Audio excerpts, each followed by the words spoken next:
Good day all, welcome back to South Africa, and this is South African Patriot. So I want to share two videos with you, and it's quite shocking the state in which South Africa is currently in.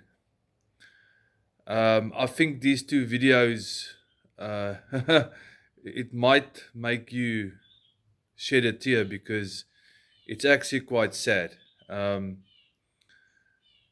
I think one reaches a point. Well, everything in life has an expiry date. It's like food.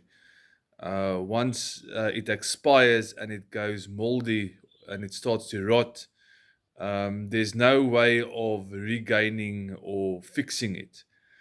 And I think South Africa has most possibly reached its expiry date because certain things you just cannot fix. The one article I read was about the Barberton Dam or the Barberton Lake for our overseas viewers. Infrastructure that is literally collapsing while people are watching in front of their eyes in real time in 2026. And that's a good example of South Africa as a whole. It's falling apart day by day, little by little. And the pressure on us as normal South Africans are immense. So please watch these videos. It's not my own videos. I can't take credit for it, but please watch it. I know, yes, South Africa is bad, but maybe there's a little bit of hope at the end of the tunnel.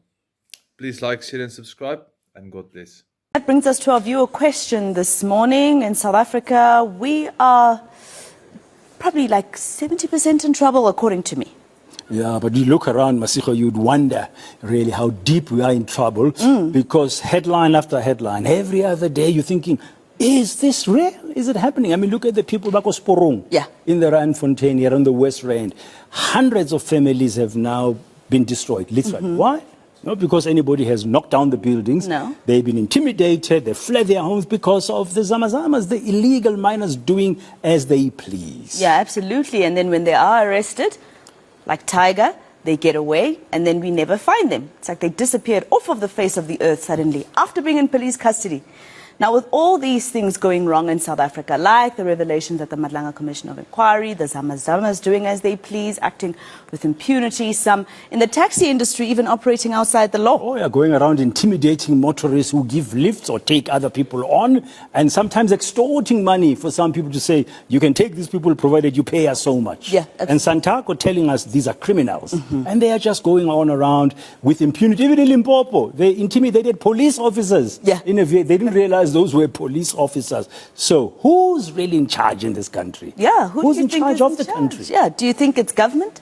Do you think it's the people who are governing, like the Constitution and the Freedom Charter, in fact, said? Or do you think it's these criminals who are acting with impunity? There's another exclusive story, by the way, that our reporter Bafedile Moerane is working on. You need to stay tuned to ENCA to get more details on that. It's a huge one, and it's about the Zamazamas acting with impunity and taking over state property to make it their own.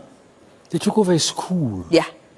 But whom? State Who property. is really in charge of the country? Give us your views, your opinions. We like it when you engage with us, please. Very important issue that we are raising this morning. On X, we are at ENC. On Facebook, we are ENC News. And we will bring you some of your views later on in the program. The big problem with foot and mouth is their hooves were coming off. So in the front feet, you just have two stumps. And the animal couldn't stand. Little faith is all I have right now. God, when you choose to leave mountains unmovable, oh, give me the strength to be able to sing. It is well. We managed to find one of the managers. He was just going around shooting cows. For farmers like Bradley Gaze, the latest mass vaccination announcement fails to soften the blow of losing productive and much valued cattle. Gaze first detected signs of the disease on the farm in November last year. He was able to obtain a vaccine through another farmer supplied by a private organization. If we'd managed to, the chaps that vaccinated earlier, there was a big difference, and the cows took a big knock with that. At the height of it, in the middle of November, we were up to 500 animals with mastitis. We were milking for 14 hours a day, and we were just pouring milk down the drain on a daily basis.